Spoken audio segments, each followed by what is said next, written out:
Okay, turn to the side, put your arms in front of you. Okay, and then turn to the back. Perfect.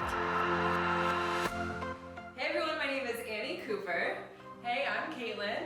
So we're gonna be doing a 30-day transformation challenge. So we came up with this, or you came up with this, because we wanted to see kind of like what can happen in 30 days with the correct diet plan, the correct training program, and documenting all of it. So I'm gonna be training her, and I'm gonna be giving her a diet plan that she's gonna follow for 30 days. So we might do macros instead of a meal plan, just so that she's able to kind of track her own food and I kind of adjust the numbers for her so it allows for more flexibility. And I'm also gonna give her a training program, so you'll see us working out together, I guess like once a week if we can. I think that'll work with our schedules. And then I'll give her something to do on her own as well. So the first thing we're gonna do is get her weight, get her starting point, and we'll take it from there. So wait, what do you do for a living? Let's start with that, so maybe you guys can relate to it more.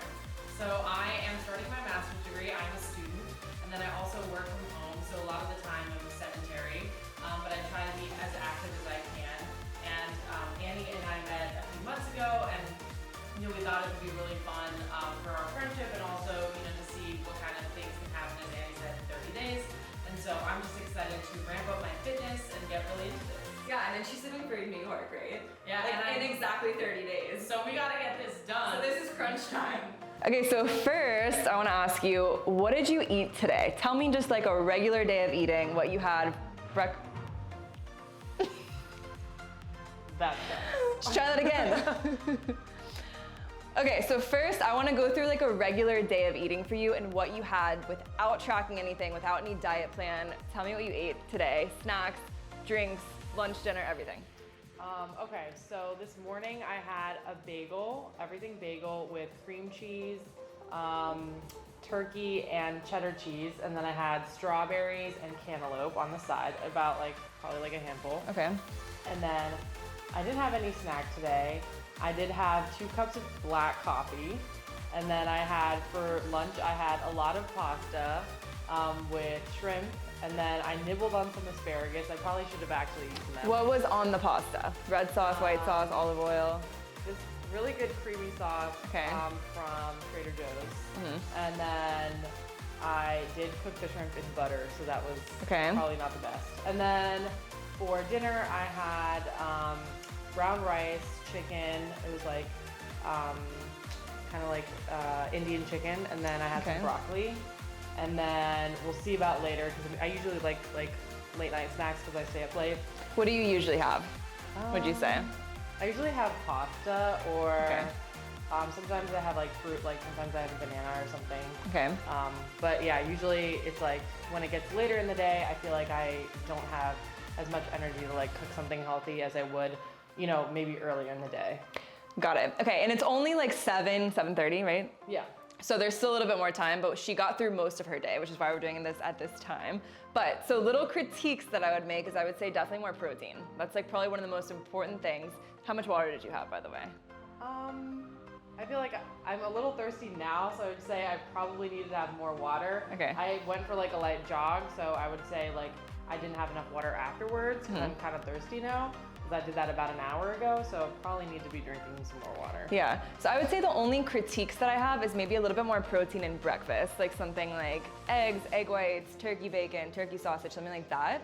Lunch and dinner is fine if you go light on the sauces. So like the butter is not the worst thing if you don't have like a ton of sauce, or else like your fat content will probably be a little high. And it depends on the macros, of course. Like if you have the macros for it and the calories for it, fit whatever you want to in, but typically I would say go a little bit lower on the sauces. Dinner sounds good. And then a snack, like late night snack, I would say since you're trying to kind of aim for that 1 gram per pound of body weight, or close to it, a little under is fine, a little over is fine, then you probably will need an extra protein snack just to fit that in, or else it's impossible to get that in. So I would say like a protein shake, some Greek yogurt, cottage cheese, something like that is always like super good. It's slow digesting, Greek yogurt before bed, so it'll keep you satisfied throughout the night. So those are my critiques, but what we're gonna do, so I'm gonna put her calories and macros on the screen. So these right here are gonna be her starting calories and starting macros. Now keep in mind, it's only 30 days, so we're kind of trying to like hit it hard, It's not too low calories, it's definitely enough. We're not under eating here, we're not doing anything drastic. This is just a 30-day challenge, but because it's only 30 days, we're really trying to like ramp everything up and not go too slow and steady, but obviously not overdo it. We don't want anything, you know, bad to happen within the 30 days. No hormone issues or anything like that. So these are gonna be the starting macros and calories. Now, for our adjustments, we're gonna kind of go over everything weekly and see if we need to adjust the calories, adjust the macros, which we probably will, and then maybe adjust the training or the cardio amount as well. So what we're gonna do with the training, so talk to me about that. What's your current training? Usually I try to stay active most days, so I probably have like 1 or 2 rest days a week, and then I do like jogging, I like lifting, but like not super heavy. And then I probably like do workouts with like a band, or I started doing like kickboxing. Nice. Which I really enjoy because I feel like it gets out my frustrations while Oh, also yes. getting me down. So I want to continue to do that, but also like probably like increase my weight, probably increase, I want to work on my abs, I want to work on my glutes. So those are the focus areas that I want to do. So Annie said that, you know, different things could help me get there. Yes. Yeah, and it's hard within 30 days because muscle growth takes a long time. But as you trim down fat and as you start lifting a little heavier, you will notice some changes. So we'll see some changes within 30 days, but it's not gonna be like this crazy change because it's only 30 days. So keep in mind that it takes a long time to build solid muscle and to really kind of like change the shape of your body. That takes a while, which people don't realize. So we'll see some changes, but it's not gonna be, in my prediction, anything insane, but I guarantee you we'll notice a big difference. So what we're gonna do for the training, what I'm gonna start her out with, we're gonna do 2 leg days. So one is gonna be focused more on hamstrings and glutes. The other leg day is gonna be focused more on quads and glutes. So we're still adding in the glutes. We're gonna do 2 upper body days. So a back, arm, and core day, a shoulder, chest, and core day. So focusing a lot on core. And then we're gonna do a full body day. So this is gonna be, you know, plyometrics, more high intensity, and then just more full body. I love adding that stuff in. I really feel like it burns the calories and it's more like circuit training. So you're working your muscles in a different way. And then as far as cardio goes, we're gonna start with just 4 days a week of 30 minutes. And this can be kickboxing, it can be jogging, it can be the elliptical stairs, the bike, whatever you wanna do for cardio is fine as long as you do it. So that's the goal. So that's what we're starting with, and you guys will see the workouts, well, at least one of them, that we do each week, and then you'll kind of see why we're doing that and how it's helping her change.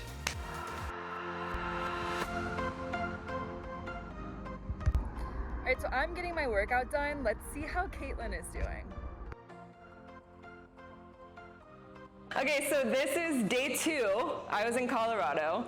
We're gonna weigh her now. So this is exactly 1 week from the very start. Have you been sticking to your macros? So far, so good. So let's see what the scale shows. It is a little bit later in the day, so it might be a little bit off, but at least if she's going down, we're showing a downward trend. That's what we're looking for, so let's do it.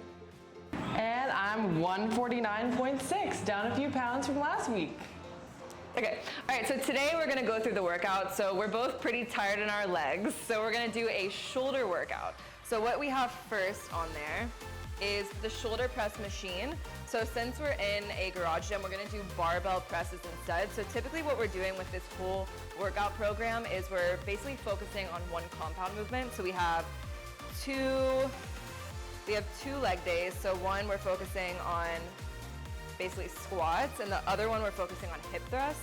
And then we have a back day focusing on lat pull downs, and then we have a shoulder and ab day focusing on presses, and then we have a full body day, which is more like circuit training, fast paced, and then she's doing also cardio. So we have the shoulder press machine, which we're doing barbell presses first, 4 sets of 10 reps, and we're going heavier each set. So let's do it. Size. Actually, you know what? That's a good warm up, is like this.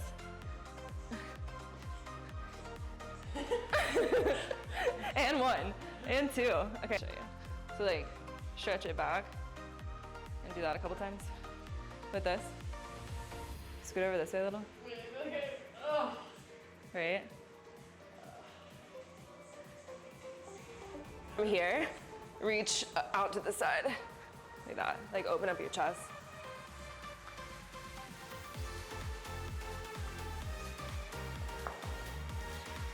All right, and let's go 20 shoulder taps. 4, 10, 12. Okay, 20 mountain climbers.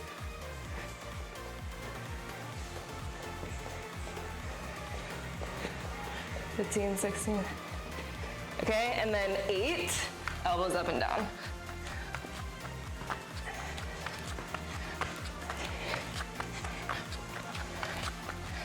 5,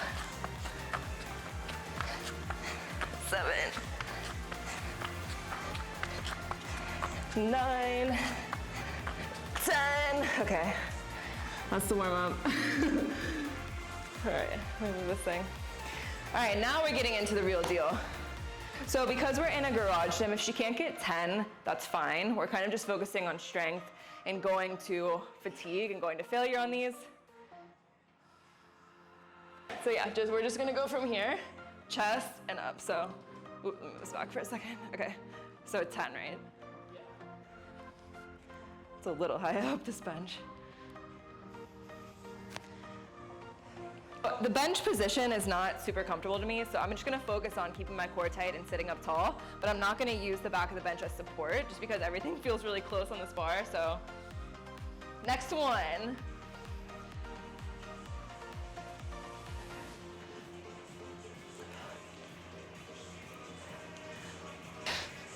So I don't have 5 pounds to put on. Each side I only have 15, so I'll go up by 15, I'll try. But I think we're gonna keep it at the bar. Ah, mosquitoes. Oh my God, they're everywhere. Okay. Should I just get closer to it? Yeah, It's really big. yeah, get close to it. Yeah, and then just from your chest, press straight up. Yes.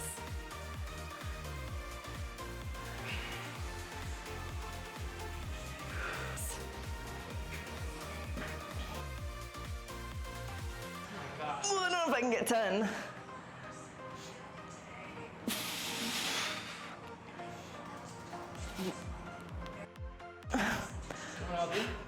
A little if you can. Wait. 1, 2, 3, press. Oh my God, that was a fail. All right, we're going back to the bar, back to the bar. Okay, well, I definitely thought that you wanted me to put it up here. No, I thought you meant spot. Since we don't have a cable machine, what we're gonna use is just bands. So basically, instead of the cables for a cable front raise, they would be attached, the rope would be attached basically underneath your legs, and then from there you'd be leaning forward and lifting straight up to about forehead height. But since we don't have that, we're just putting a cable, or a band, sorry, around the bottom of the squat rack, and then we're just gonna have the same position, hold them close together, lean forward, and then from there you're lifting up. So the bands are a little bit harder because it kind of pulls you down, so you have to fight that tension, and you can always scoot back to make it easier. So we're gonna go there. I'm gonna use the blue one. I'll try. She's gonna use the red one. And then after that, we're going 20 around the world, so that's underhand grip, and then over the head for the shoulders. So we're supersetting these, so we're doing this one and then going straight into the next one. Okay, so 12, right? Yeah.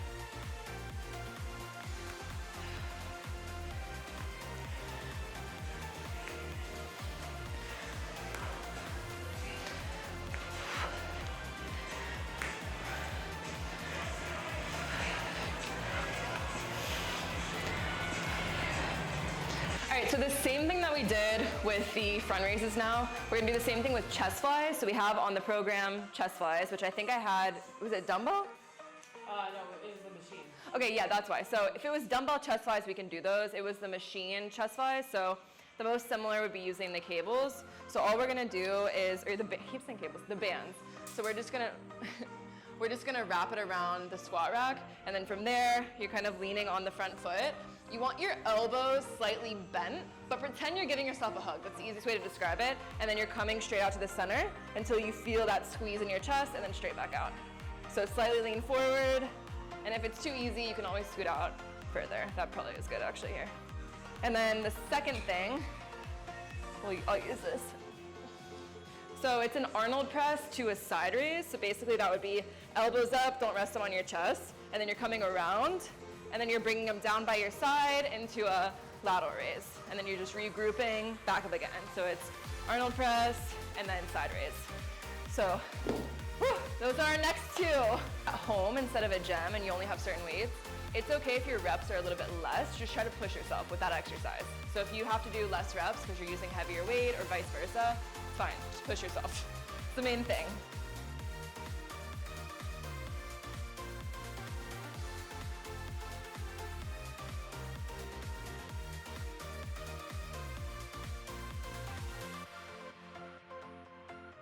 All right, so I left my 10 pounds in the car, so I'm gonna try to use 15s, but it's supposed to be 10 reps of each. I think I'm just gonna get about 6 or 7, as many as I can get. All right. We face each other? Okay. It always helps to look in the mirror. Ooh. Okay, all right, so the next move that we're doing, so we're going wide grip upright rows on the bar. So from here, chest up, shoulders back, we're going wide grip, so lifting the elbows. Just for, what was it, 5 or 6? Oh, 8, oh shit, okay. Well, we might lessen that to 6 today because we have like a heavier bar. So wide grip first, and then we're moving our hands all the way in, and then we're going close grip upright rows. Okay, so just 2 different grips. So because the bar is, this bar is the only thing that we have, and this is 45 pounds, it might be a little heavy. I'll probably use the bar, but what we're gonna do instead, yes. Okay, so what we're gonna do instead is, well, we're gonna go wide grip first with the dumbbells. So, yeah, so basically you're pretending you have a barbell, and then you're just moving the dumbbells out a little wider, and from there, lift with the elbows, yeah. But when you come to the center, try not to go like that, keep them wide. Yeah, so we're gonna go wide grip like that first. Yeah, and then after that, she's gonna put those down. And you can do them where you press the dumbbells in close for close grip, or you can use a kettlebell. So we're actually gonna use a kettlebell. It just feels a little bit easier to grip, a little bit more natural. So then she's gonna go close grip, which is kind of standard grip, upright row. So it's just 2 different grips for that, targeting the front side of your shoulder. Yeah. So that's what we're doing. And then we're gonna do decline leg raises after that. And then I just realized we didn't really have any rear delts on there. That's actually something important for shoulder day. I don't know why I didn't include that. My fault. So we'll probably add in some reverse flies or face pulls or something like that to hit the back of the shoulder. So the next thing is decline leg raises. So since we're not at the gym, we don't have that. I just put my bench on a decline, and then all we're doing is you're scooting your butt to the edge, laying back flat, and then you're grabbing the top of the bench. From there, we're going knees up and then legs straight without touching the ground. So knees up, legs straight. Okay, all for the core. Keep your legs off the ground. You're going knees up and then straighten your legs out without touching them on the ground. There you go. Yeah, they're hard. Let's get you struggling. Oh my god, I literally can't do this. Yes, you can. Keep the feet up. A couple more.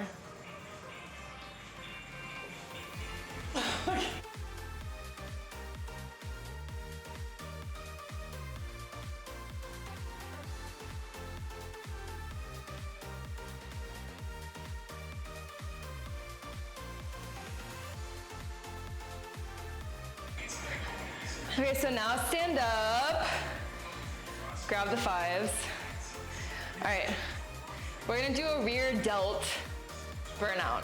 So we're gonna use the bands actually. For one more thing. So we're gonna use the bands and the dumbbells. So we're each just gonna do a burnout. She's gonna start and go as fast as she can, and then I'm gonna go as fast as I can, just like in a line. So let's get I'll check the 5s. All right, so just to get the back of the shoulders, we're gonna do reverse flies for 10. So knees bent, chest down, and then you're just going straight out, focusing on the rear delt, so the back of your shoulder right there. So we're gonna go 10 here, and then you're gonna turn straight around with bands, lean on the back foot, these are face pulls, and then you're gonna pull to the top of your forehead, like that for 10. Okay, so both of these, you're working the same muscle, so the same rear delt muscle. And then we're done after that. So start it out. I might use 5s too, actually. So yeah, chest down. Okay, yeah. Try to go like straight out. And then you should feel that there. So don't move your body, just your arms. 3, 5. Yeah, over here. 8, 9, 10. Okay, turn around fast. So grab those and then lean on the back foot, kind of, and then pull to the top of your forehead. So kind of like lean back when you pull. I got that shit. Yes, and then you should feel in the same spot right there. Fast for 10. 4, 5, 6, 7, 8, 9, 10. Yes. All right, now I'm gonna go. All right, 10.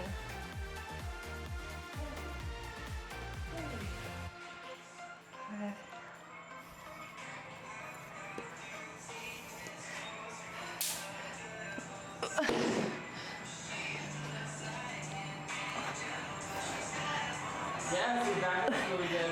Thanks. 6.